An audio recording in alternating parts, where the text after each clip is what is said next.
नमस्कार guys, CISF head constable की answer की आ चुकी है और चारों शिफ्ट का जो एवरेज स्कोर है वो आपको स्क्रीन पे दिखाई दे रहा होगा। ये डेटा है वो रैंक आईक्यू से लिया गया है, जहां पर काफी सारे स्टूडेंट अपना जो आंसर किया है वो सबमिट करते हैं और अपना मार्क्स है वो चेक करते हैं, तो ये एक ऑथेंटिक डेटा हो जाता है। तो यहाँ पर अगर सबसे हार्डेस्ट शिफ्ट की अगर बात की जाए तो 30 अक्टूबर की जो मॉर्निंग शिफ्ट है वो सबसे हार्ड शिफ्ट थी। अब बात करते हैं गाइज इसके एग्जाम लेवल की। 2019 के जो हेड कांस्टेबल का एग्जाम हुआ था उसके कंपैरिजन में 2022 का जो हेड कांस्टेबल एग्जाम है उसका लेवल क्या था। देखिए यहाँ पे आपको यह बात समझने की बहुत जरूरी है कि 2019 का जो एग्जाम था वो भर्ती तो 2019 की थी, लेकिन उसका एग्जाम है वो जुलाई और अगस्त में हुआ था और 2022 का एग्जाम है वो अभी हुआ है।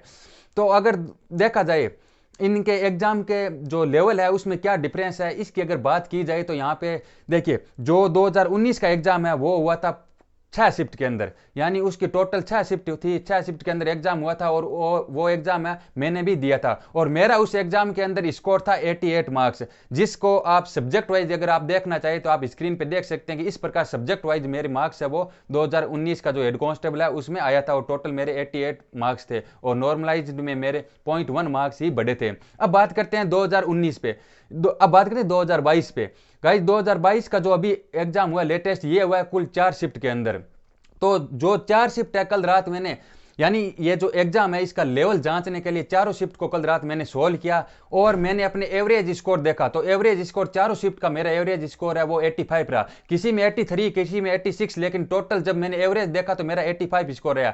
तो यहाँ पे मुझे लगता है कि 2022 का जो अभी लेटेस्ट एग्जाम हुआ है इसका लेवल है 2019 के कंपेरिजन में थोड़ा सा हाई है। लेकिन यहां पर हमें इस बात को भी इग्नोर नहीं करना है कि जो 2019 का एग्जाम था उसका कंपटीशन और 2022 का जो अभी हुआ है इसका कंपटीशन भी, इन दोनों में भी डिफरेंस है। 2019 के एग्जाम में काफी सारे स्टूडेंट्स को पता भी नहीं था कि हमारा एग्जाम होने वाला है, क्योंकि भर्ती है वो 4 साल के बाद हुई थी। 2019 में फिजिकल हुआ और 4 साल 2023 के अंदर इसका एग्जाम हुआ। तो काफी सारे स्टूडेंट है वो तो पहले ही कोई ना कोई जॉब लग गए थे और बहुत सारे स्टूडेंट को पता भी नहीं चला कि उनका एग्जाम है वो किस डेट को है, क्योंकि उनका जो सिम वगैरह जो नंबर दिया हुआ था वो किसी का कारण बंद हो गया होगा, तो वहां पे उनके पास ईमेल और मैसेज वगैरह नहीं आया होगा। तो गाइज निष्कर्ष यही निकलता है कि 2022 का जो हेड कांस्टेबल का एग्जाम है वो 2019 के कंपैरिजन में उसका लेवल हाई है, लेकिन कंपटीशन भी हाई होने की वजह से कट ऑफ पे ज्यादा प्रभाव है वो नहीं पड़ने वाला है।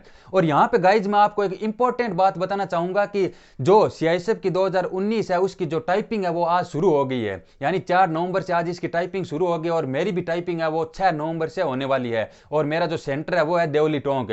तो गाइज आप इस चैनल से जुड़ जाइए, क्योंकि 6 तारीख को मेरा जो टाइपिंग एग्जाम होने के बाद वहां पर टाइपिंग क्या क्या मतलब पूरी जानकारी, यानी अंदर सेंटर के अंदर क्या होगा, कीबोर्ड किस प्रकार का, सारी की सारी जानकारी मैं आपको वीडियो के थ्रू प्रोवाइड करवा दूंगा। तो जो जिनकी टाइपिंग है 2022 का जिन्होंने एग्जाम दिया और जिनकी टाइपिंग आगे होने वाली है उनके लिए तो ये वीडियो एक तरह से सोने पे सुहागा होने वाला है, क्योंकि जिनका सेंटर अगर देवली टोंक आ गया उनके लिए तो बहुत खुशखबरी की बात होगी, क्योंकि मेरा भी सेंटर वही है। तो मैं जो भी वहां यहाँ पे आपको बताऊंगा वो पूरा का पूरा आपका एक तरह से डर खत्म हो जाएगा, क्योंकि मैं आपको सारी जानकारी पहले ही दे दूंगा कि ये इस प्रकार के वहां पे कीबोर्ड है और वहां पे बैक स्पेस वगैरह सारी डिटेल दे दूंगा, जिससे आपका क्या डर खत्म हो जाएगा। जब आप टाइपिंग देने जाओगे तो आपको पता होगा कि वहां पे सेंटर पे ये चीजें अवेलेबल है और ये होना है।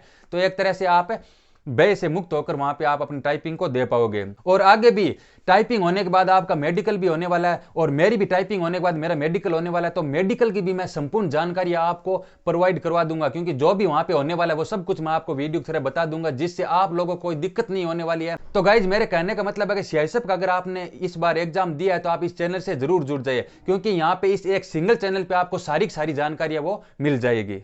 तो गाइज अब बात करते हैं इस एग्जाम की टाइपिंग कट ऑफ की। कट ऑफ देखने से पहले मैं आपको यहाँ पे कुछ डेटा दिखाने वाला हूं जिसको समझना बहुत ही ज्यादा जरूरी है। देखिए 2019 का जो एग्जाम हुआ था उसमें टोटल पोस्ट थी 429, लेकिन डायरेक्ट मेल पोस्ट कितनी थी 328। कहने का मतलब जो लड़के हैं उनके लिए सिर्फ 328 ही पोस्ट थी और 37 पोस्ट थी फीमेल के लिए और डिपार्टमेंटल पोस्ट थी 64, यानी 64 पोस्ट है वो डिपार्टमेंटल, वो हमारे लिए नहीं है। वो जो सीआईएसएफ के जवान होते हैं ना, जो पहले से कांस्टेबल वगैरह लगे हुए होते हैं, वो उनके लिए थी। और अभी 2022 की अगर बात की जाए तो 2022 में कहने को तो 540 पोस्ट है, लेकिन आपको यह भी ध्यान रखना है कि इसमें से एएसआई जो स्टेनोग्राफर है उसकी भी 122 पोस्ट है और हेड कांस्टेबल जिसका सबसे ज्यादा स्टूडेंट ने फॉर्म भरा है उसकी पोस्ट सिर्फ 418 ही है। लेकिन इन 418 पोस्ट में से जो डायरेक्ट मेल पोस्ट है वो है 319। तो एक तरह से देखा जाए तो 2019 में जो मेल की पोस्ट थी वो 328, यानी जो 2022 में पोस्ट आना इससे करीब कितनी हो गई, 9 पोस्ट करीब ज्यादा थी। इसमें अभी 2022 में 319 है लड़कों की, अगर आप लड़के हो तो आपके लिए सिर्फ 319 ही पोस्ट है 2022 में, और फीमेल के लिए है 36 पोस्ट, और डिपार्टमेंटल पोस्ट जो सीआईएसएफ के जवानों के लिए होती है वो है 63। तो इस प्रकार गाइज आपको यह समझना पहले बहुत जरूरी था कि ये पोस्ट है वो किस प्रकार आपकी वो अलग अलग डिपार्टमेंट वाइज डिस्ट्रीब्यूट की गई है। अब बात करते हैं गाइज इसकी जो कट ऑफ है उस पर। तो यहां पे देखिए जो सीआईएसएफ 2019 की जो कट ऑफ आई थी ना वो आई थी 429 पोस्टों के लिए।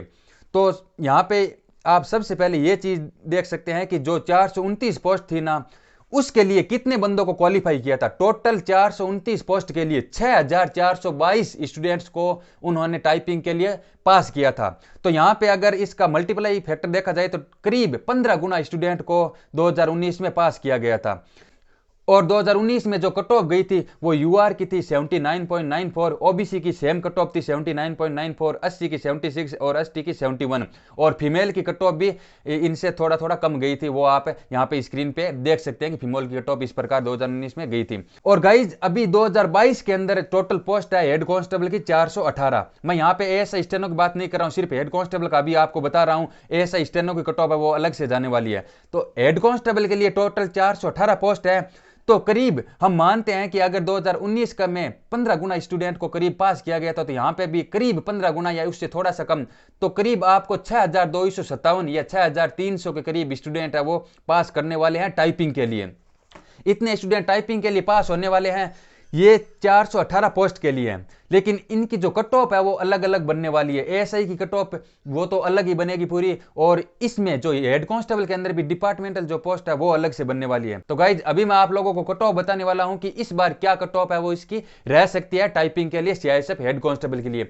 मैंने काफी सारा डेटा एनालिसिस किया, रैंक आईक्यू वगैरह का डेटा एनालिसिस किया, खुद मैंने एग्जाम वो सोल्व किए, और काफी सारे स्टूडेंट को बात करने के बाद और डेटा मतलब बहुत सारा मैंने काफी डेटा एनालिसिस किया है। उतना सारा मैं आपको यहाँ पे वीडियो में तो नहीं दिखा सकता, लेकिन अभी मैं उसका जो निष्कर्ष निकला है उसके आधार पर मैं आपको यहाँ पे जो प्रेडिक्ट कट ऑफ है वो आपको मैं दिखा रहा हूं।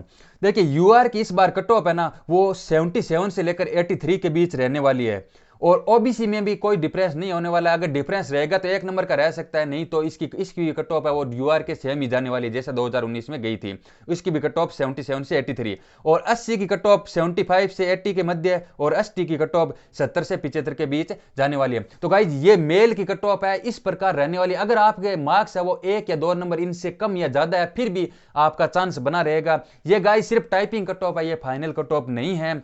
और गाइज फीमेल की कट ऑफ और डिपार्टमेंटल कट ऑफ है वो आप जो 2019 में कट ऑफ निकली थी उसके आधार पर आप थोड़ा बहुत आगे पीछे 1-2 नंबर आगे पीछे करके आप अनुमान लगा सकते हैं, क्योंकि इतना सारा जो फीमेल का डेटा नहीं है मेरे पास, और ना ही मेरे पास डिपार्टमेंट कैंडिडेट का डेटा है कि कितनों ने फॉर्म भरा था, अप्लाई किया था। ये डेटा नहीं होने की वजह से मैं कट ऑफ है वो प्रेडिक्ट नहीं कर पाया। तो गाइज यही आपकी कट ऑफ रहने वाली है। Thank you so much.